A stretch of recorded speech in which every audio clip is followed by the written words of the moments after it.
തിരുനാമം മഹത്വപ്പെടുമാറാകട്ടെ. ദൈവ തിരുസന്നിധിയിലായിരിക്കാൻ, ദൈവ വചനത്തിൻ്റെ കീഴിൽ ചേർന്ന് വരുവാൻ തക്കവണ്ണം ഒരിക്കൽ കൂടെ ദൈവം നമുക്ക് നൽകി തന്ന അനുഗ്രഹിക്കപ്പെട്ടതായ അവസരത്തെ ഓർത്ത് ദൈവത്തെ സ്തുതിച്ചുകൊണ്ട്, ദൈവത്തെ മഹത്വപ്പെടുത്തിക്കൊണ്ട് നിങ്ങളുടെ മുമ്പാകെ നിൽക്കുകയാണ്. പ്രാർത്ഥനയോടെ നമുക്ക് ദൈവസന്നിധിയിൽ ചേർന്നിരിക്കാം. നമ്മൾ കൊലോസ്യർക്ക് എഴുതിയ ലേഖനമാണ് ഈ ക്ലാസ്സിൽ നാം ചിന്തിച്ചുകൊണ്ടിരിക്കുന്നത്, പഠിച്ചുകൊണ്ടിരിക്കുന്നത്. നമ്മളതിൻ്റെ ഒരു ഭാഗത്തേക്ക് വന്നപ്പോൾ വിശ്വാസപരമായ ചില കാര്യങ്ങളെക്കുറിച്ച് പലർക്കും പല സംശയങ്ങളുള്ളതായി പറഞ്ഞപ്പോൾ, വിശേഷാൽ സ്നാനത്തെക്കുറിച്ച് കൂടുതൽ അറിയണമെന്നുള്ളതായ താല്പര്യം പലരിൽ നിന്നും ലഭിച്ചപ്പോൾ, നമ്മളിപ്പോൾ കഴിഞ്ഞ ക്ലാസ്സിൽ ഒരു 2-3 ക്ലാസ്സായിട്ട് തീരുള്ളൂ എനിക്ക് തോന്നുന്നു. അതും തീരുമെന്ന് എനിക്കറിയില്ല. എന്നാൽ അല്പം സമയമെടുത്തുകൊണ്ട് തന്നെ അത്യാവശ്യം സ്നാനത്തെക്കുറിച്ച് വിശ്വാസികളായി നമ്മൾ അറിഞ്ഞിരിക്കേണ്ടതായ കാര്യങ്ങൾ ഒന്ന് ചിന്തിക്കണം എന്നാഗ്രഹിച്ചാണ് കഴിഞ്ഞ ആഴ്ചയിൽ നാം ഈ ക്ലാസ് ആരംഭിച്ചത്. ഒരിക്കലും ഒരു തർക്കവിഷയമായി തർക്കിക്കാൻ വേണ്ടിയിട്ടല്ല. ദൈവവചനം പഠിക്കുന്നവരായ നാം, ദൈവമക്കളായ നാം, വേദപുസ്തകത്തിൽ എന്താണ് അതിനെക്കുറിച്ച് പറഞ്ഞിരിക്കുന്നത് എന്ന് ഒന്നറിഞ്ഞിരിക്കേണ്ടത് നല്ലതാണ് എന്നുള്ളതുകൊണ്ട് മാത്രമാണ് ഈ വിഷയം തൊടാനായിട്ട് ആഗ്രഹിച്ചത്. കഴിഞ്ഞ ദിവസം നിങ്ങളിൽ ഓരോരുത്തർക്കുള്ളതായ സംശയങ്ങൾ ചോദിക്കുകയുണ്ടായി. ഏതാണ്ട് 10-12ഓളം സംശയങ്ങൾ നിങ്ങൾ ചോദിച്ചത് ഞാൻ എഴുതി വച്ചിട്ടുണ്ട്. ഞാൻ ആ സംശയങ്ങൾക്കൊന്നും മറുപടി നൽകിയില്ല. അതനുസരിച്ച് ഈ ക്ലാസ് ക്രമീകരിക്കുകയും ഈ ക്ലാസ് കഴിയുമ്പോൾ സംശയം ചോദിച്ചവർ തന്നെ അതിൻ്റെ ഉത്തരം പറയത്തക്കവണ്ണം ആഗ്രഹിച്ചുകൊണ്ടാണ് ഞാനതിന് മറുപടി തരാത്തത്. നമ്മൾ കഴിഞ്ഞ ദിവസം ക്ലാസ്സിലേക്ക് ഒന്ന് തൊട്ട് കടന്നതേ ഉള്ളൂ. ബൈബിൾ നാം പഠിക്കുമ്പോൾ സ്നാനങ്ങളെക്കുറിച്ചുള്ള ഉപദേശം എന്നുള്ള ഒരു വാക്യം എബ്രായ ലേഖനം 6-ാം അധ്യായം 1-ാം വാക്യത്തിൽ നാം കാണുന്നുണ്ട്. അപ്പോൾ ദൈവവചനം അങ്ങനെ രേഖപ്പെടുത്തിയിരിക്കുന്നത് കൊണ്ട് സ്നാനങ്ങളുണ്ട്, ഒന്നിലധികം സ്നാനങ്ങളുണ്ട് എന്ന് നമുക്ക് മനസ്സിലാക്കാൻ സാധിക്കും. ബൈബിൾ പഠിക്കുമ്പോൾ 3 വിധ സ്നാനങ്ങൾ നാം തിരുവചനത്തിൽ കാണുന്നുണ്ട്. അത് കഴിഞ്ഞ ദിവസം ഞാൻ നോട്ട് കുറിച്ചതാണ്. 1, യോഹന്നാൻ നൽകിയ സ്നാനം. 2, കർത്താവ് ഏറ്റ സ്നാനം. 3, കർത്താവ് നൽകുന്ന സ്നാനം. 4, കർത്താവ് കൽപ്പിച്ച സ്നാനം അഥവാ പുതിയ നിയമ സ്നാനം, വിശ്വാസ സ്നാനം എന്ന പേരിലാണ് അതറിയപ്പെടുന്നത്. അതാണ് ഇന്ന് പുതിയ നിയമസഭയിൽ നൽകുന്നതായ സ്നാനം. അത് ഓരോന്നായി ഒന്ന് അല്പം വിശദീകരിച്ച് ചിന്തിക്കുവാനായി ആഗ്രഹിക്കുന്നു. ഒന്നാമത്തേത് യോഹന്നാൻ നൽകിയ സ്നാനം. സ്നാപക യോഹന്നാൻ നൽകിയതായ സ്നാനം എന്ത് സ്നാനമായിരുന്നു എന്ന് ഒന്ന് തൊട്ട് നമുക്ക് ചിന്തിക്കാം. അപ്പോസ്തല പ്രവൃത്തികളുടെ പുസ്തകം 19-ാം അധ്യായം 4-ാമത്തെ വാക്യം. യോഹന്നാൻ മാനസാന്തര സ്നാനമത്രേ കഴിപ്പിച്ച് തന്റെ പിന്നാലെ വരുന്നവനായ യേശു വിശ്വസിക്കണമെന്ന് ജനത്തോട് പറഞ്ഞു എന്ന് പറഞ്ഞു. യോഹന്നാൻ മാനസാന്തര സ്നാനമത്രേ കഴിപ്പിച്ചത്. അപ്പോൾ യോഹന്നാൻ നൽകിയതായ സ്നാനത്തിൻ്റെ പേര് ബൈബിളിൽ പറയുന്നത് മാനസാന്തര സ്നാനം എന്നാണ്. മാനസാന്തര സ്നാനം എന്നുള്ള പേര് വേണമെങ്കിൽ യോഹന്നാൻ്റെ സ്നാനത്തിന് നമുക്ക് കൊടുക്കാം. ലൂക്കോസിൻ്റെ സുവിശേഷം 3-ാം അധ്യായം അതിൻ്റെ 2-3 വാക്യങ്ങൾ നമുക്കൊന്ന് വായിക്കാം. ലൂക്കോസ് 3-ാം അധ്യായം 2-3 വാക്യങ്ങൾ. ഇടപ്രഭുക്കന്മാരും ഹന്നാവും കയ്യാഫാവും മഹാപുരോഹിതന്മാരും ആയും ഇരിക്കും കാലം സെഖര്യാവിന്റെ മകനായ യോഹന്നാന് മരുഭൂമിയിൽ വെച്ച് ദൈവത്തിന്റെ അരുൾപ്പാടുണ്ടായി. അവൻ യോർദാൻ അരികെയുള്ള നാട്ടിലൊക്കെയും വന്ന് പാപമോചനത്തിനായുള്ള മാനസാന്തര സ്നാനം പ്രസംഗിച്ചു. പാപമോചനത്തിനായുള്ള മാനസാന്തര സ്നാനം പ്രസംഗിച്ചു. മത്തായിയുടെ സുവിശേഷം 3-ാം അധ്യായം അതിൻ്റെ 5-6 വാക്യങ്ങൾ. അന്ന് യെരുശലേമ്യരും യഹൂദ ദേശക്കാരൊക്കെയും യോർദാന്റെ ഇരുകരയുമുള്ള എല്ലാ നാട്ടുകാരും പുറപ്പെട്ട് അവന്റെ അടുക്കൽ ചെന്ന് തങ്ങളുടെ പാപങ്ങളെ ഏറ്റുപറഞ്ഞുകൊണ്ട് യോർദാൻ നദിയിൽ അവനാൽ സ്നാനമേറ്റു. അന്ന് യെരുശലേമിലും യഹൂദ്യ ദേശക്കാരൊക്കെയും യോർദാന്റെ ഇരുകരയിലുമുള്ള എല്ലാ നാട്ടുകാരും പുറപ്പെട്ട് അവൻ്റെ അടുക്കൽ ചെന്ന് തങ്ങളുടെ പാപങ്ങളെ ഏറ്റുപറഞ്ഞുകൊണ്ട് യോർദാൻ നദിയിൽ അവനാൽ സ്നാനമേറ്റു.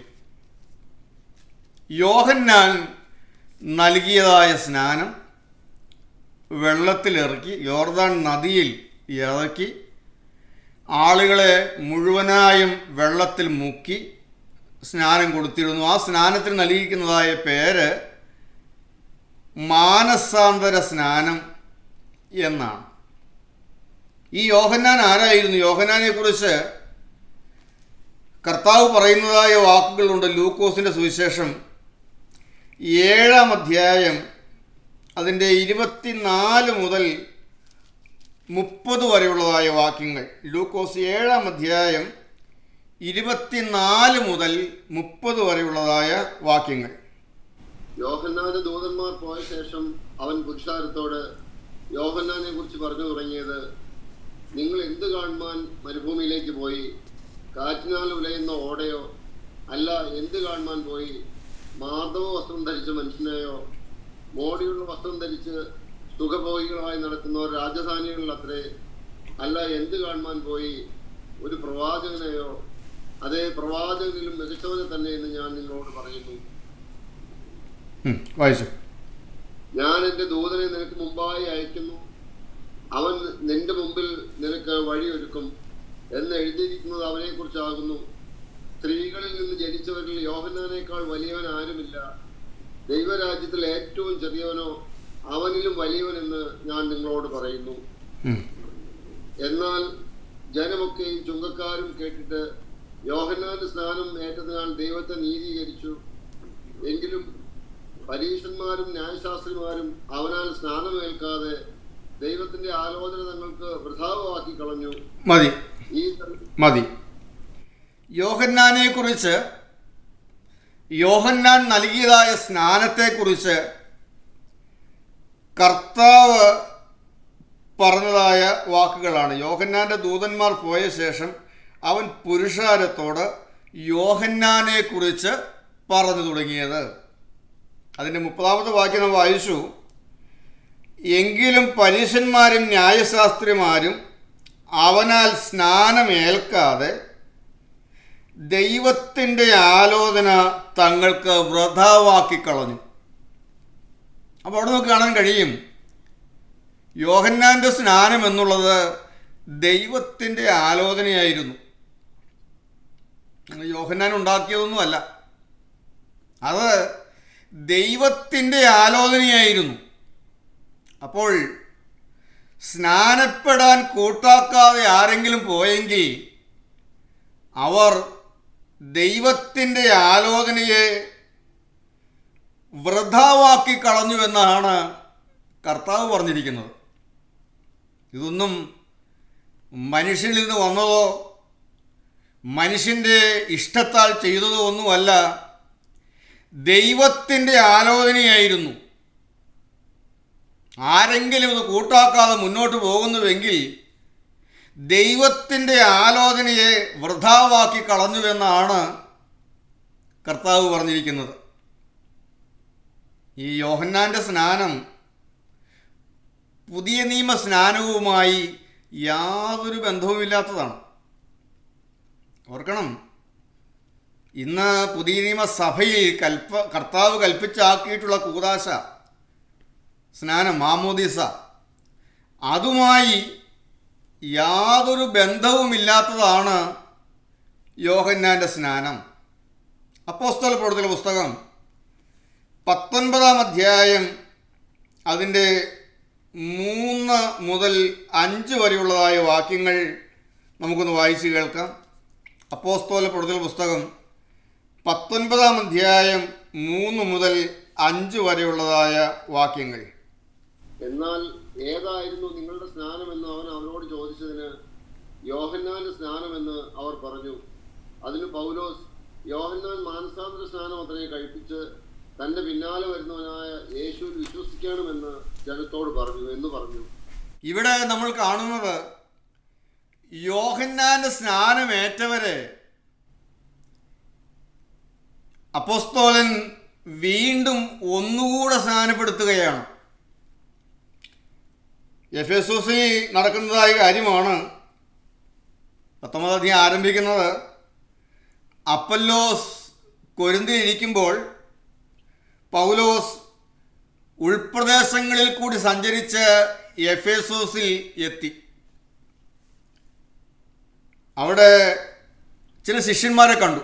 എഫെസോസിൽ ചില ശിഷ്യന്മാരെ കണ്ടു. അവരോട് പൗലോസ് ചോദിക്കുകയാണ്, നിങ്ങൾ വിശ്വസിച്ചിട്ട് പരിശുദ്ധാത്മാവിനെ പ്രാപിച്ചുവോ എന്ന് അവരോട് ചോദിച്ചു. അവർ പറഞ്ഞു, പരിശുദ്ധാത്മാവ് ഉണ്ടെന്ന് പോലും ഞങ്ങൾ കേട്ടിട്ടില്ല. അപ്പോൾ പൗലോസ് ചോദിക്കുന്ന ചോദ്യമാണ്, എന്നാൽ ഏതായിരുന്നു നിങ്ങളുടെ സ്നാനം? എഫെസോസിലുള്ള ആ ശിഷ്യന്മാരോട്, വിശ്വാസികളോട് ചോദിച്ചു, നിങ്ങളേറ്റതായ സ്നാനം ഏതായിരുന്നു? അവർ പറഞ്ഞു, യോഹന്നാൻ്റെ സ്നാനമാണ് ഏറ്റത്. അതിന് പൗലോസ്, യോഹന്നാൻ മാനസാന്തര സ്നാനം അത്രേ കഴിപ്പിച്ച് തൻ്റെ പിന്നാലെ വരുന്നവനായ യേശുവിൽ വിശ്വസിക്കണമെന്ന് ജനത്തോട് പറഞ്ഞു എന്ന് പറഞ്ഞു. ഇത് കേട്ടാറെ അവർ കർത്താവായ യേശുവിൻ്റെ നാമത്തിൽ സ്നാനം ഏറ്റു. ഇവിടെ നമുക്ക് മനസ്സിലാക്കാൻ കിട്ടുന്ന ചില കാര്യങ്ങളുള്ള ഒന്ന്, യോഹന്നാൻ നൽകിയതായ സ്നാനം അല്ല ഇന്ന് പുതിയ നിയമ സ്നാനം. അങ്ങനെ ആയിരുന്നുവെങ്കിൽ അവരെ പിന്നെ ഒന്നുകൂടെ സ്നാനപ്പെടുത്തേണ്ടതായ ഒരാവശ്യം ഉണ്ടായിരുന്നില്ല. അപ്പോൾ ഒരു പുതിയ നിയമ വിശ്വാസിക്ക് സ്നാനത്തെക്കുറിച്ചുള്ളതായ ഉപദേശം കൊടുക്കുമ്പോൾ യോഹന്നാൻ്റെ സ്നാനത്തിൽ പറഞ്ഞിരിക്കുന്ന കാര്യങ്ങൾ ദൈവത്തിൻ്റെ ആലോചനയെ വൃഥാവാക്കി കളഞ്ഞു. കർത്താവ് 30-ാമത്തെ വയസ്സിലാണ് സ്നാനപ്പെട്ടത്, അതുകൊണ്ട് പ്രായമായിട്ട് സ്നാനപ്പെടണം എന്നിങ്ങനെ യോഹന്നാൻ നൽകിയതായ സ്നാനത്തിൻ്റെ ഉപദേശം കൊണ്ടുവന്ന് പുതിയ നിയമ വിശ്വാസികൾ ഏൽക്കുന്ന സ്നാനത്തിൻ്റെ ഉപദേശത്തോട് ചേർത്ത് പറയുന്നുവെങ്കിൽ അത് വേദപുസ്തക ഉപദേശമല്ല. അങ്ങനെയായിരുന്നെങ്കിൽ രണ്ടും തമ്മിൽ ഉപദേശപരമായ കാര്യങ്ങളിൽ ഒന്നായിരുന്നുവെങ്കിൽ ഇവിടെ ഒരിക്കൽ കൂടെ അവിടെയുള്ള ആളുകളെ സ്നാനപ്പെടുത്തേണ്ട ആവശ്യം ഉണ്ടായിരുന്നില്ല. നിങ്ങൾക്ക് ക്ലിയറായോ? കൂടുതൽ വിശദീകരണത്തിലേക്ക് ഇനി ആവശ്യമുണ്ടോ? ക്ലിയറായോ? അത് ഞാൻ ആ വിഷയം ഒരു ചോദ്യം വന്നുകൊണ്ടാണ് ഞാനത് ഒന്നുകൂടെ പറഞ്ഞത്. ഇനി രണ്ടാമത്തെ സ്നാനം, യോഹന്നാൻ നൽകിയ സ്നാനത്തെ കുറിച്ച് ഞാൻ അവിടെ അവസാനിപ്പിക്കുകയാണ്. രണ്ടാമത്തെ സ്നാനം കർത്താവ് ഏറ്റതായ സ്നാനമാണ്. കർത്താവ് ഏറ്റ സ്നാനം. മത്തായിയുടെ സുവിശേഷം 3-ാം അധ്യായം അതിൻ്റെ 13 മുതൽ 17 വരെയുള്ളതായ വാക്യങ്ങൾ നമുക്കൊന്ന് വായിച്ച് കേൾക്കാം. അനന്തരം യേശു യോഹന്നാനാൽ സ്നാനമേൽക്കുവാൻ ഗലീലയിൽ നിന്ന് യോർദാൻ കരെ അവന്റെ അടുക്കൽ വന്നു. യോഹന്നാനോ അവനെ വിലക്കി, നിന്നാൽ സ്നാനമേൽക്കുവാൻ എനിക്ക് ആവശ്യം, പിന്നെ നീ എൻ്റെ അടുക്കൽ വരുന്നുവോ എന്ന് പറഞ്ഞു. യേശു അവനോട്, ഇപ്പോൾ സമ്മതിക്ക, ഇങ്ങനെ സകല നീതി നിവർത്തിക്കുന്നത് നമുക്ക് ഉചിതമെന്ന് ഉത്തരം പറഞ്ഞു. എന്നാറെ അവൻ അവനെ സമ്മതിച്ചു. യേശു സ്നാനമേറ്റ ഉടനെ വെള്ളത്തിൽ നിന്ന് കയറി. അപ്പോൾ സ്വർഗം തുറന്നു. ദൈവാത്മാവ് പ്രാവെന്ന പോലെ ഇറങ്ങി തൻ്റെ മേൽ വരുന്നത് അവൻ കണ്ടു. ഇവൻ എൻ്റെ പ്രിയപുത്രൻ, ഇവനിൽ ഞാൻ പ്രസാദിച്ചിരിക്കുന്നുവെന്ന് സ്വർഗത്തിൽ നിന്ന് ഒരു ശബ്ദവും ഉണ്ടായി. കർത്താവ് ഏറ്റതായ സ്നാനം. ആ സംഭവമാണ് മത്തായി സുവിശേഷത്തിൽ നാം വായിച്ചത്. അവിടെ യോഹന്നാൻ സ്നാനം കഴിപ്പിച്ചുകൊണ്ടിരിക്കുമ്പോൾ യേശു യോഹന്നാൻ ആ സ്നാനമേൽക്കുവാൻ ഗലീലായിൽ നിന്ന് അവൻ്റെ അടുക്കൽ വന്നു. യോഹന്നാൻ യോർദാൻ നദിയിൽ ഇറങ്ങി നിന്ന് ആളുകളെ സ്നാനപ്പെടുത്തിക്കൊണ്ടിരിക്കുമ്പോൾ കർത്താവും യോർദാനിലെ വെള്ളത്തിൽ ഇറങ്ങി സ്നാനമേൽക്കുവാനായി യോഹന്നാൻ്റെ മുമ്പിൽ വന്നു നിൽക്കുകയാണ്. അപ്പോൾ യോഹന്നാനിലുള്ള ദൈവത്തിൻ്റെ പരിശുദ്ധാത്മാവ് തൻ്റെ മുമ്പിൽ നിൽക്കുന്നവൻ ആരാണെന്ന് യോഹന്നാന് വെളിപ്പെടുത്തി. ഇവിടുന്ന് വായിക്കുന്നത് അവനെ വിലക്കി എന്നാണ്.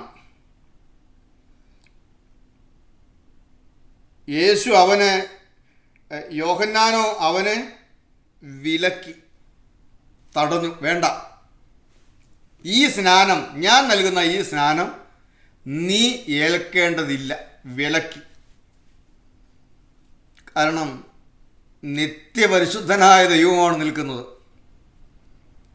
ആ നിത്യപരിശുദ്ധന് മാനസാന്തരപ്പെടേണ്ട ആവശ്യമുണ്ടോ?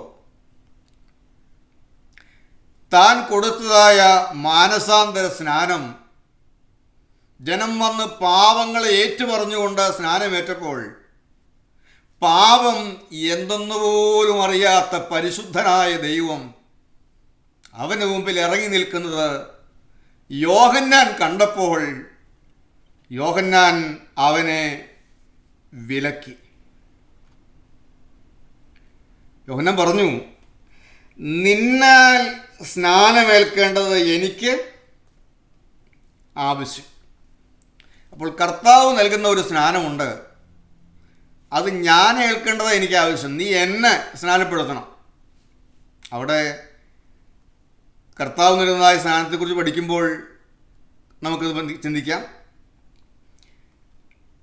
നിന്നാൽ സ്നാനം ഏൽക്കേണ്ടത് എനിക്ക് ആവശ്യം. കർത്താവ് നൽകുന്നതായ പരിശുദ്ധാത്മ സ്നാനത്തെയാകാം ഒരുപക്ഷെ യോഹന്നാൻ ഇവിടെ ഉദ്ദേശിച്ചത്. ഇപ്പോൾ കർത്താവ് പറഞ്ഞു, ഇപ്പോൾ സമ്മതിക്കാം, നീ എന്നെ സ്നാനപ്പെടുത്തുക. ഇങ്ങനെ സകല നീതിയും നിവർത്തിക്കുന്നത് നമുക്ക് ഉചിതം. അപ്പോൾ കർത്താവ് യോഹന്നാൻ്റെ കൈക്കീഴിലേറ്റതായ സ്നാനം യോഹന്നാൻ്റെ സ്നാനമല്ല, അത് വിലക്കി. ഇപ്പോൾ സമ്മതിക്കുക, സകല നീതിയും നിവർത്തിക്കുന്നത് നമുക്ക് ഉചിതം. അപ്പോൾ നമുക്ക് മനസ്സിലാക്കാൻ കഴിയും, ന്യായപ്രമാണ നീതിയുടെ നിവർത്തീകരണമായിരുന്നു യേശുവിൻ്റെ സ്നാനം. ക്ലിയറായല്ലോ? യോഹന്നാൻ കൊടുത്ത മാനസാന്തര സ്നാനമല്ല യേശു ഏറ്റത്, ന്യായപ്രമാണ നീതിയുടെ നിവർത്തീകരണമായിരുന്നു യേശുവിൻ്റെ സ്നാനം. ഇനി എന്താണ് ഈ ന്യായപ്രമാണത്തിൻ്റെ നീതി എന്ന് പറയുന്നത്? ഈ ന്യായപ്രമാണത്തിൻ്റെ നിവർത്തീകരണം എന്ന് പറഞ്ഞാൽ എന്താണത്? നമുക്കറിയാം, ക്രിസ്തു ഈ ഭൂമിയിലേക്ക് വന്നത് ഒരു മഹാപുരോഹിതനായി നിന്നുകൊണ്ട് ജനത്തിൻ്റെ പാപത്തിന് പരിഹാരം വരുത്തുന്നതിന് വേണ്ടിയിട്ടാണ്.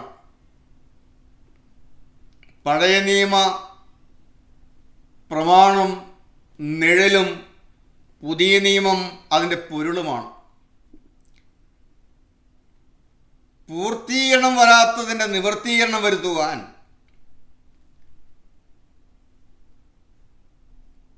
ഒരു മഹാപുരോഹിതനായി നിന്ന് ജനത്തിൻ്റെ പാപത്തിന് പരിഹാരം വരുത്തുന്നതിന് വേണ്ടിയിട്ടാണ് കർത്താവ് ഈ ഭൂമിയിലേക്ക് വന്നത്. എബ്രായ ലേഖനം 8-ാം അധ്യായം അതിൻ്റെ 1 മുതൽ 13 വരെയുള്ളതായ വാക്യങ്ങൾ നമുക്കൊന്ന് വായിച്ച് കേൾക്കാം. എബ്രായ ലേഖനം 8-ാം അധ്യായം 1 മുതൽ 13 വരെയുള്ളതായ വാക്യങ്ങൾ.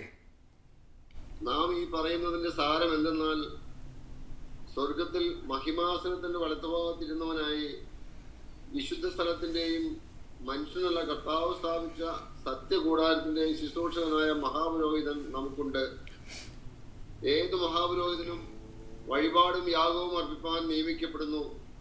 ആകയാൽ അർപ്പിപ്പാൻ ഇവനും വല്ലതും വേണം. അവൻ ഭൂമിയിലായിരുന്നെങ്കിൽ പുരോഹിതനാകെയില്ലായിരുന്നു. ന്യായപ്രമാണ പ്രകാരം വഴിപാട് അർപ്പിക്കുന്നവരുണ്ടല്ലോ. കൂടാരം തീർപ്പാൻ മോശയെ ആരംഭിച്ചപ്പോൾ പർവ്വതത്തിൽ നിനക്ക് കാണിച്ച് മാതൃക പ്രകാരം നീ സകലവും ചെയ്യുവാൻ നോക്കുക എന്ന് അവനോട് അരുളി ചെയ്തതുപോലെ അവൻ സ്വർഗീയത്തിന്റെ ദൃഷ്ടാന്തവും നിഴലുമായതിൽ ശുശ്രൂഷ ചെയ്യുന്നു. അവനോ വിശേഷതയേറിയ വാഗ്ദത്തങ്ങളിന്മേൽ സ്ഥാപിക്കപ്പെട്ട നിയമത്തിന്റെ മധ്യസ്ഥനാകയാൽ അതിന്റെ വിശേഷതയ്ക്കൊത്തവണ്ണം വിശേഷതയേറിയ ശുശ്രൂഷയും പ്രാപിച്ചിരിക്കുന്നു. ഒന്നാമത്തെ നിയമം കുറവില്ലാത്തതായിരുന്നുവെങ്കിൽ രണ്ടാമത്തേതിന് ഇടമന്വേഷിക്കില്ലായിരുന്നു. എന്നാൽ അവൻ അവരെ ആക്ഷേപിച്ചുകൊണ്ട് അരുളി ചെയ്യുന്നത്, ഞാൻ ഇസ്രായേൽ ഗ്രഹത്തോടും യഹൂദ ഗ്രഹത്തോടും പുതിയൊരു നിയമം ചെയ്യുന്ന കാലം വരുമെന്ന് കർത്താവിന്റെ അരുളപ്പാട്. ഞാൻ അവരുടെ പിതാക്കന്മാരെ കൈക്ക് പിടിച്ച് മിസ്രയീം ദേശത്ത് നിന്ന് കൊണ്ടുവന്ന നാളിൽ ഞാൻ അവരോട് ചെയ്ത നിയമം പോലെ അല്ല. അവർ എൻ്റെ നിയമത്തിൽ നിലനിന്നില്ല. ഞാൻ അവരെ ആദരിച്ചതുമില്ല എന്ന് കർത്താവിന്റെ അരുളപ്പാട്. ഈ കാലം കഴിഞ്ഞ ശേഷം ഞാൻ ഇസ്രായേൽ ഗ്രഹത്തോട് ചെയ്യുവാനിരിക്കുന്ന നിയമം ഇങ്ങനെയാവുന്നു. ഞാൻ എൻ്റെ ന്യായപ്രമാണം അവരുടെ ഉള്ളിലാക്കി അവരുടെ ഹൃദയങ്ങളിൽ എഴുതും. ഞാൻ അവർക്ക് ദൈവമായും അവർ എനിക്ക് ജനമായും ഇരിക്കും. ഇനി അവരിൽ ആര് തൻ്റെ കൂട്ടുകാരനെയും തൻ്റെ സഹോദരനെയും കർത്താവിനെ അറിയുക എന്ന് ഉപദേശിക്കുകയില്ല. അവർ ആബാലവൃദ്ധം എല്ലാവരും എന്നെ അറിയും. ഞാൻ അവരുടെ അകൃത്യങ്ങളെ കുറിച്ച് കരുണയുള്ളവനാകും. അവരുടെ പാപങ്ങളെ ഇനി ഓർക്കുകയുമില്ല എന്ന് കർത്താവിന്റെ അരുളപ്പാട്. പുതിയത് എന്ന് പറയുന്നതിനാൽ ആദ്യത്തേതിനെ പഴയതാക്കിയിരിക്കുന്നു. എന്നാൽ പഴയതാവുന്നതും ജീർണിക്കുന്നതും എല്ലാം നീങ്ങിപ്പോകുവാൻ അടുത്തിരിക്കുന്നു. ഈ വേദഭാഗത്തിൻ്റെ ഓരോ വാക്യങ്ങളുടെയും അർത്ഥം പറയാൻ പോയാൽ അങ്ങ് മുന്നോട്ട് പോകും. അതുകൊണ്ട് നാം ഒന്ന് ശ്രദ്ധിച്ച് ഒന്നുകൂടെ വായിച്ചു നോക്കിയാൽ, ഞാനത് ഒട്ടും വിശദീകരണത്തിലേക്ക് പോകുന്നില്ല, ഈ പറയുന്നതായ കാര്യങ്ങളെല്ലാം പഴയ നിയമ പുരോഹിത ശുശ്രൂഷയും നമ്മുടെ കർത്താവ് എങ്ങനെയാണത് നിവൃത്തീകരിക്കാൻ വന്നത് എന്നുള്ളതായ കാര്യങ്ങളാണ് നാം കാണുന്നത്.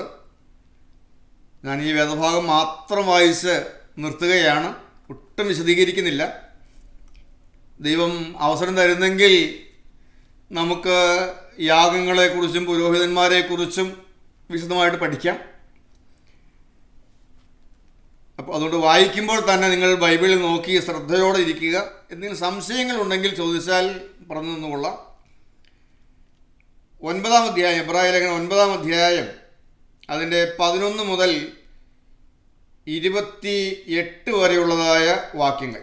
ക്രിസ്തുവോ വരുവാനുള്ള നന്മകളുടെ മഹാപുരോഹിതനായി വന്നിട്ട് കൈപ്പണിയല്ലാത്തതായി എന്ന് വെച്ചാൽ ഈ സൃഷ്ടിയിൽ ഉൾപ്പെടാത്തതായി വലിപ്പവും തികവുമേറിയ ഒരു കൂടാരത്തിൽ കൂടി ആട്ടുകൊറ്റന്മാരുടെയും പശുക്കിടാക്കളുടെയും രക്തത്താൽ അല്ല, സ്വന്തം രക്തത്താൽ തന്നെ ഒരിക്കലായിട്ട് വിശുദ്ധ മന്ദിരത്തിൽ പ്രവേശിച്ച് എന്നേക്കുമുള്ള ഒരു വീണ്ടെടുപ്പ് സാധിപ്പിച്ചു. ആട്ടുകൊറ്റന്മാരുടെയും കാളകളുടെയും രക്തവും മലിനപ്പെട്ടവരുടെ മേൽ തളിക്കുന്ന പശുഭസ്മവും ജഡീക ശുദ്ധി വരുത്തുന്നുവെങ്കിൽ നിത്യ ആത്മാവിനാൽ ദൈവത്തിന് തന്നെ താൻ നിഷ്കളങ്കനായി അർപ്പിച്ച ക്രിസ്തുവിന്റെ രക്തം ജീവനുള്ള ദൈവത്തെ ആരാധിപ്പാൻ നിങ്ങളുടെ മനസാക്ഷിയെ നിർജീവ പ്രവൃത്തികളെ പോക്കി എത്ര അധികം ശുദ്ധീകരിക്കും. അത് നിമിത്തം ആദ്യ നിയമത്തിലെ ലംഘനങ്ങളിൽ നിന്നുള്ള വീണ്ടെടുപ്പിനായി ഒരു മരണമുണ്ടായിട്ട് നിത്യ അവകാശത്തിന്റെ വാഗ്ദത്തം വിളിക്കപ്പെട്ടവർക്ക് ലഭിക്കേണ്ടതിന് അവൻ പുതിയ നിയമത്തിന്റെ മധ്യസ്ഥനാകുന്നു.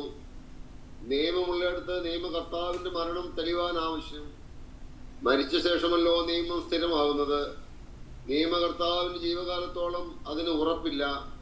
അതുകൊണ്ട് ആദ്യ നിയമവും രക്തം കൂടാതെ പ്രതിഷ്ഠിച്ചതല്ല. മോശെ ന്യായപ്രമാണ പ്രകാരം കൽപ്പനയൊക്കെയും സകല ജനത്തോട് പ്രസ്താവിച്ച ശേഷം പശുക്കിടാക്കളുടെയും ആട്ടുകൊറ്റന്മാരുടെയും രക്തത്തെ വെള്ളവും ചുവന്ന ആട്ടുരോമവും ഈസോപ്പുമായി എടുത്ത് പുസ്തകത്തിന്മേലും സകല ജനത്തിന്മേലും തളിച്ചു. ഇത് ദൈവം നിങ്ങളോട് കൽപ്പിച്ച നിയമത്തിന്റെ രക്തമെന്ന് പറഞ്ഞു. അങ്ങനെ തന്നെ അവൻ കൂടാരത്തിന്മേലും ആരാധനയ്ക്കുള്ള ഉപകരണങ്ങളിന്മേലും എല്ലാം രക്തം തളിച്ചു. ന്യായപ്രമാണ പ്രകാരം ഏകദേശം സകലവും രക്തത്താൽ ശുദ്ധീകരിക്കപ്പെടുന്നു.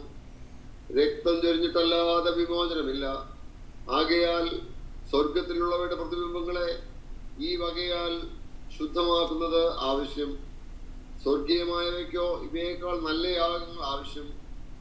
ക്രിസ്തു വാസ്തവമായതിന്റെ പ്രതിബിംബമായി കൈപ്പണിയായ വിശുദ്ധ മന്ദിരത്തിലേക്കല്ല, ഇപ്പോൾ നമുക്ക് വേണ്ടി ദൈവസന്നിധിയിൽ പ്രത്യക്ഷനാവാൻ സ്വർഗത്തിലേക്ക് എത്രയേ പ്രവേശിച്ചത്. മഹാപുരോഹിതൻ ആണ്ടുതോറും അന്യരക്തത്തോടുകൂടെ വിശുദ്ധ മന്ദിരത്തിൽ പ്രവേശിക്കുന്നത് പോലെ അവൻ തന്നെത്താൻ കൂടെ കൂടെ അർപ്പിപ്പാൻ ആവശ്യമില്ല. അങ്ങനെയായാൽ ലോകസ്ഥാപനം മുതൽക്ക് അവൻ പലപ്പോഴും കഷ്ടമനുഭവിക്കേണ്ടിയിരുന്നു. എന്നാൽ അവൻ ലോകാവസാനത്തിൽ സ്വന്തം യാഗം കൊണ്ട് പാപപരിഹാരം വരുത്തുവാൻ ഒരിക്കൽ പ്രത്യക്ഷനായി. ഒരിക്കൽ മരിക്കുകയും പിന്നെ ന്യായവിധിയും മനുഷ്യർ നിയമിച്ചിരിക്കാൻ ക്രിസ്തുവും അങ്ങനെ തന്നെ അനേകരുടെ പാപങ്ങളെ ചുമപ്പാൻ ഒരിക്കൽ അർപ്പിക്കപ്പെട്ടു. തനിക്കായി കാത്തു നിൽക്കുന്നവരുടെ രക്ഷയ്ക്കായി അവൻ പാപം കൂടാതെ രണ്ടാമത് പ്രത്യക്ഷനാകും. ഇബ്രാഹിം ലേഖനം 7-ാം അധ്യായം അതിൻ്റെ 11 മുതൽ 28 വരെയുള്ളതായ വാക്യങ്ങൾ കൂടെ ചേർത്ത് വായിക്കണം. ഞാൻ ഇന്ന സമയം കുറവുകൊണ്ട് ഞാൻ ആ വേദഭാഗം ഇന്ന് ഞാൻ വായിക്കാൻ ആഗ്രഹിക്കുന്നില്ല. എബ്രായർക്ക് എഴുതിയ ലേഖനം 7-ാം അധ്യായം 11 മുതലുള്ളതായ വാക്യങ്ങൾ. ക്രിസ്തു ഒരു മഹാപുരോഹിതനായി നിന്നുകൊണ്ട് ജനത്തിൻ്റെ പാപങ്ങൾക്ക് പരിഹാരം വരുത്തുന്നതിന് വേണ്ടിയിട്ടാണ് പഴയ നിയമ മഹാപുരോഹിതൻ ആട്ടുകൊറ്റന്മാരുടെയും കാളക്കിടാങ്ങളുടെയും രക്തത്താൽ ജനത്തിൻ്റെ പാപങ്ങൾക്ക് പരിഹാരം വരുത്തിയതുപോലെ ഒരു മഹാപുരോഹിതനായി നിന്നുകൊണ്ട് ഒരു അഹ്റോന്യ മഹാപുരോഹിതൻ മാത്രമായിട്ടല്ല, എബ്രാഹിം 7-ാം അധ്യായത്തിലേക്ക് വരുമ്പോൾ അതിൽ നിന്നും വ്യത്യസ്തനായി, അതിനേക്കാളും ശ്രേഷ്ഠനായ ഒരുവനായി ലേവ്യ പൗരോഹിത്യമാണ് അഹ്റോന്യ പൗരോഹിത്യം. ലേവി ജനിക്കുന്നതിന് മുൻപ് അബ്രഹാമിൻ്റെ കടിപ്രദേശത്ത് ലേവി ഗോത്രം ഉള്ളപ്പോൾ മറ്റൊരു പുരോഹിതനെ അവിടെ നിർത്തി മൽക്കീസദേക്ക് എന്നൊരു പുരോഹിതനെ കൊണ്ടുവന്ന് അബ്രഹാം വരെ അവന് ദശാംശം കൊടുക്കാൻ തക്കവണ്ണം അവനെ നിർത്തി, ഒരു മർമ്മ വ്യക്തിയായി നിർത്തി മൽക്കീസദേക്കിൻ്റെ ക്രമപ്രകാരമുള്ള ഒരു പുരോഹിതനായിട്ടാണ് ക്രിസ്തു വന്നത്. പിന്നീട് അതിലേക്ക് വിശദീകരിച്ച് വരാം. അപ്പോൾ ഇത്രയും മനസ്സിലാക്കുക, ന്യായപ്രമാണത്തിൻ്റെ സകല നീതിയും നിവൃത്തിയാകുക എന്ന് പറയുമ്പോൾ നിഴലായതിൻ്റെ, ഇപ്പോൾ ഒരു വസ്തു ഉണ്ടെങ്കിൽ അതിൻ്റെ നിഴൽ നമുക്ക് കാണാൻ കഴിയും, ഷാഡോ. അപ്പോൾ ഒരു ഒബ്ജക്റ്റ് ഉണ്ട്, ഒരു വസ്തു ഉണ്ട്, ആ വസ്തുവിൻ്റെ നിഴൽ. അപ്പോൾ ആ നിഴലായിരുന്നു പഴയ നിയമം. ആ വസ്തുവാണ് ആര്? അതിൻ്റെ സത്യമായവനാണ് ക്രിസ്തു. ആ ഒബ്ജക്റ്റ് നിഴലായതിൻ്റെ പൊരുളായിട്ടാണ് ക്രിസ്തു വന്നത്. സകല നീതിയും എന്ന് പറയുമ്പോൾ ദൈവവചനം വള്ളിപുള്ളി മാറാതെ, വള്ളിപുള്ളി വ്യത്യാസമില്ലാതെ, ഒന്നും വിട്ടുകളയാതെ മുഴുവനും നിവർത്തിയാകണം. ഒരു ഒബ്ജക്റ്റ് ഉണ്ടെങ്കിൽ അതിന് നിഴലിൽ ആ ഒബ്ജക്റ്റിൽ എന്തൊക്കെ ഉണ്ടോ അതെല്ലാം നിഴലിലുണ്ട്. ഒന്നും വിടാതെ നിവൃത്തിയാകണം. കർത്താവ് 30-ാമത്തെ വയസ്സിൽ യോഹന്നാൻ്റെ കയ്യാൽ വെള്ളം കൊണ്ട് തൻ്റെ ശരീരത്തെ കഴുകി. ഇതെല്ലാം വളരെ പ്രസക്തമാണ്. 30-ാമത്തെ വയസ്സും യോഹന്നാൻ്റെ കയ്യാൽ വെള്ളം കൊണ്ടുള്ളതായ കഴുകലും എല്ലാം ഇവിടെ പ്രസക്തമായ കാര്യങ്ങളാണ്. ന്യായപ്രമാണം പഠിക്കുമ്പോൾ ഒരു മഹാപുരോഹിതൻ തൻ്റെ പൗരോഹിത്യ ശുശ്രൂഷ ആരംഭിക്കുന്നതിന് ന്യായപ്രമാണം ഒരു പ്രായപരിധി വച്ചിട്ടുണ്ട്. സംഖ്യാപുസ്തകം 4-ാം അധ്യായം മാത്രം നമുക്കൊന്ന് എടുക്കാം. മറ്റ് പല ഭാഗങ്ങളിലും പറയുന്നുണ്ട്. എല്ലാവരും ഒന്ന് ബൈബിൾ മറിക്കുക. സംഖ്യാപുസ്തകം 4-ാം അധ്യായം മാത്രം നമുക്കൊന്ന് എടുത്തു നോക്കാം. 4-ാം അധ്യായം അതിൻ്റെ 2-ാമത്തെ വാക്യം. ലേവ്യരിൽ വെച്ച് കഹാത്യരിൽ 30 വയസ്സ് മുതൽ 50 വയസ്സ് വരെ ഉള്ളവരായി സമാഗമന കൂടാരത്തിൽ വേല ചെയ്യുവാൻ സേവയിൽ പ്രവേശിക്കുന്ന എല്ലാവരെയും കുടുംബമായും കുലമായും എണ്ണി തുകയെടുപ്പീൻ. 23-ാം വാക്യം. 30 വയസ്സ് മുതൽ 50 വയസ്സ് വരെ സമാഗമന കൂടാരത്തിൽ വേല ചെയ്യുവാൻ സേവയിൽ പ്രവേശിക്കുന്ന എല്ലാവരെയും എണ്ണണം. അതിൻ്റെ 30-ാമത്തെ വാക്യം. 30 വയസ്സ് മുതൽ 50 വയസ്സ് വരെ സമാഗമന കൂടാരത്തിൽ വേല ചെയ്യുവാൻ സേവയിൽ പ്രവേശിക്കുന്ന എല്ലാവരെയും നീ എണ്ണണം. 34-ാമത്തെ വാക്യം. മോശയും അഹരോനും സഭയിലെ പ്രഭുക്കന്മാരും കെഹാത്യരിൽ 30 വയസ്സ് മുതൽ 50 വയസ്സ് വരെ സമാഗമന കൂടാരത്തിൽ വേല ചെയ്യുവാൻ സേവയിൽ പ്രവേശിക്കുന്ന എല്ലാവരെയും കുടുംബമായും കുലമായും എണ്ണി. 42-ാം വാക്യം. മെരാര്യ കുടുംബങ്ങളിൽ കുടുംബമായും കുലമായും എണ്ണപ്പെട്ടവരോ 30 വയസ്സ് മുതൽ 50 വയസ്സ് വരെ സമാഗമന കൂടാരത്തിൽ വേല ചെയ്യുവാൻ സേവയിൽ പ്രവേശിക്കുന്നവരായി. 46-ാമത്തെ വാക്യം. മോശയും അഹരോനും ഇസ്രായേൽ പ്രഭുക്കന്മാരും ലേവ്യരിൽ കുടുംബമായും കുലമായും എണ്ണിയവരായി 30 വയസ്സ് മുതൽ 50 വയസ്സ് വരെ. ലേവ്യ ഗോത്രമാണ് പൗരോഹിത്യം. ലേവ്യ ഗോത്രത്തിന് മാത്രം. കെഹാത്യയും മെരാരിയും ഒക്കെ ആ ഗോത്രത്തിൽപ്പെട്ടവരാണ്. ഒരു പുരോഹിതൻ ദൈവാലയത്തിൽ വേല ചെയ്യുന്നതിന് വേണ്ടി, സമാഗമന കൂടാരത്തിൽ വേല ചെയ്യുന്നതിന് വേണ്ടി, സേവയിൽ പ്രവേശിക്കുന്നതിന് ഒരു പ്രായപരിധി ദൈവത്തിൻ്റെ വചനം വെച്ചിട്ടുണ്ട്. ഞാനിന്ന് സമയം കഴിഞ്ഞുകൊണ്ട് നിർത്തുകയാണ്. നമ്മുടെ കർത്താവ് തൻ്റെ പൗരോഹിത്യ ശുശ്രൂഷ ആരംഭിക്കുമ്പോൾ, തൻ്റെ പരസ്യവേല ആരംഭിക്കുമ്പോൾ, സമാഗമന കൂടാരത്തിലെ വേലയിൽ പ്രവേശിക്കുവാൻ ന്യായപ്രമാണം ഒരു പ്രായപരിധി വച്ചിരിക്കുന്നത് ന്യായപ്രമാണത്തിൻ്റെ സകല നീതിയും അതുപോലെ നിവൃത്തിയാകേണ്ടതിന് വേണ്ടി. ഒരു വസ്തു ഉണ്ടെങ്കിൽ അതിൻ്റെ നിഴൽ ആ വസ്തു തന്നെയായിരിക്കും. അല്പം പോലും വ്യത്യാസം ഉണ്ടാവുകയില്ല. വസ്തു എന്തോ അത് തന്നെയാണ് അതിൻ്റെ നിഴൽ.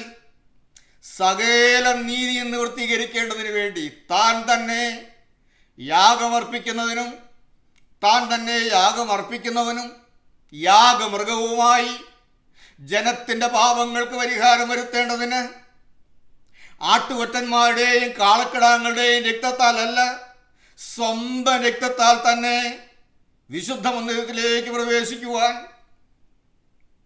ജനത്തിൻ്റെ പാപങ്ങൾക്ക് പരിഹാരം വരുത്തുവാൻ നമ്മുടെ കർത്താവ് ഇറങ്ങി വന്നപ്പോൾ അവൻ്റെ ശുശ്രൂഷയുടെ ആരംഭം കുറിക്കുവാൻ 30-ാമത്തെ വയസ്സ് വരെ കർത്താവ് കാത്തു നിൽക്കേണ്ടി വന്നു. നമ്മൾ പ്രായമായിട്ട് സ്നാനപ്പെടുന്നു എന്നുള്ളതിന് മാതൃക കാണിക്കാനല്ല. ദൈവവചനം പഠിക്കണം, വേദപുസ്തക ഉപദേശങ്ങൾ നാം കൈക്കൊള്ളണം. തർക്കിക്കാൻ വേണ്ടിയല്ല, ആരോടും വാദിക്കാൻ വേണ്ടിയല്ല. ഓരോ സഭകളും അവരവരുടെ വിശ്വാസപ്രകാരം മുന്നോട്ട് പോകട്ടെ. അതിന് നമ്മൾ അപാകതകൾ കണ്ടെത്തണ്ട, കുറവുകൾ കണ്ടെത്തണ്ട, കുറ്റപ്പെടുത്തണ്ട. ഞാൻ നിൽക്കുന്നത് ശരിയാണോ എന്ന് മാത്രം ചിന്തിച്ച് നിൽക്കുക. ഞാൻ നിൽക്കുന്നത് ശരിയായ വഴിയിലാണോ എന്ന് മാത്രം നിൽക്കുക. ദൈവത്തിൻ്റെ വചനം എൻ്റെ കാലിന് ദീപം, എൻ്റെ പാതയ്ക്ക് പ്രകാശം. എനിക്ക് വചനത്തിൻ്റെ വെളിച്ചത്തിൽ മുന്നോട്ട് പോകണം. എൻ്റെ ആത്മാവ് നിത്യരാജ്യത്തെത്തണം. അതിനുവേണ്ടി എനിക്ക് എന്നെ തന്നെ ക്രമീകരിക്കണം.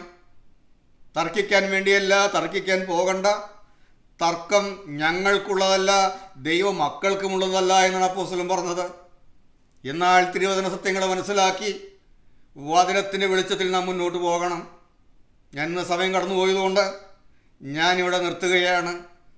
കർത്താവായ യേശു നമ്മുടെ പാപങ്ങൾക്ക് പരിഹാരം വരുത്തുവാൻ ഭൂമിയിലേക്ക് ഇറങ്ങി വന്നവനാണ്. അവൻ്റെ രക്തത്താൽ നമ്മുടെ പാപങ്ങൾക്ക് പരിഹാരമുണ്ട്.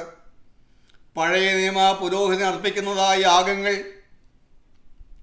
ചൊരിയപ്പെടുന്നതായ ആട്ടുകൊറ്റൻ്റെയും കാളക്കിടാങ്ങളുടെയും രക്തം, മലിനപ്പെട്ടവരുടെ മേൽ തളിക്കുന്ന പശുഭസ്മം, അത് ജഡീക ശുദ്ധി വരുത്തുന്നുവെങ്കിൽ ദൈവത്തിന് തന്നെത്താൻ നിഷ്കളങ്കനായി അർപ്പിച്ച ക്രിസ്തുവിൻ്റെ രക്തം, ജീവനുള്ള ദൈവത്തെ ആരാധിപ്പാൻ നമ്മുടെ മനസാക്ഷിയുടെ നിർജീവ പ്രവൃത്തികളെ പോക്കി എത്ര അധികമായി നമ്മെ ശുദ്ധീകരിക്കും.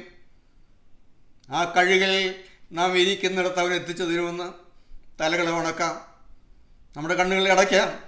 നാം ആയിരിക്കുന്ന സ്ഥാനത്ത് അവൻ ക്രൂശിൽ ചൊരിഞ്ഞ രക്തത്താലുള്ള കഴുകൽ, അവൻ ക്രൂശിൽ ഒഴുക്കിയതായ രക്തത്താലുള്ള വിശുദ്ധീകരണം അവൻ നമ്മുടെ അരികിൽ എത്തിച്ചു തരുമെന്ന്, നമുക്ക് സ്വന്തമാക്കി തരുമെന്ന്, നാം ആരും മാറി നിൽക്കണ്ട എന്ന് നമുക്കുള്ള മഹാപുരോഹിതൻ നമ്മുടെ ബലഹീനതകൾക്ക് സഹതാപം കാണിപ്പാൻ കഴിയാത്തവനല്ല.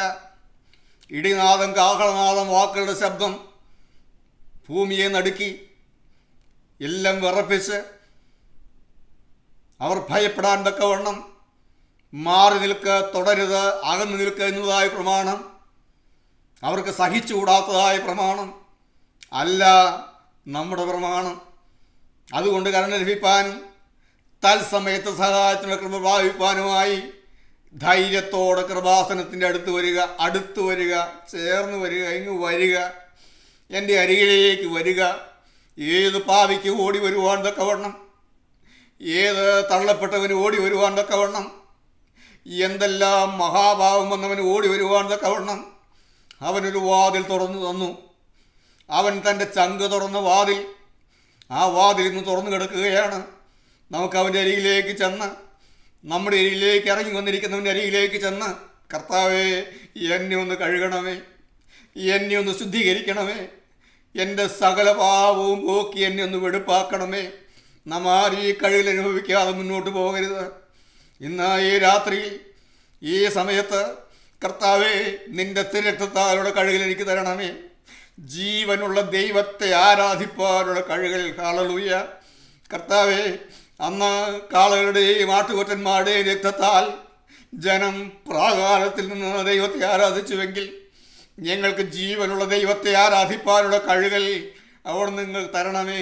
അവൻ്റെ കരങ്ങളിലേക്ക് ഏൽപ്പിക്കുക. കരുണയുള്ള കർത്താവേ, സ്നേഹനിധിയായ സ്വർഗീയ പിതാവേ, ഞങ്ങൾക്ക് നൽകി തന്ന ഈ കൂടിയവനായി സ്തോത്രം. ഇന്ന് ഈ ശുശ്രൂഷയിൽ പങ്കെടുത്ത എല്ലാവരുടെ മേലും അവിടുത്തെ അനുഗ്രഹങ്ങളെ പകരണമേ, അവിടുത്തെ കരുണയെ പകരണമേ, അവിടുത്തെ കൃപകളെ പകരണമേ. എല്ലാവരെയും അവിടുന്ന് അനുഗ്രഹിക്കണമേ. എല്ലാ മഹത്വവും അവിടുന്ന് മാത്രം എടുക്കണമേ. യേശുവിൻ്റെ നാമത്തിൽ പ്രാർത്ഥിക്കുന്നു. കൃപയോടെ കേൾക്കണം പിതാവേ. ആമേൻ.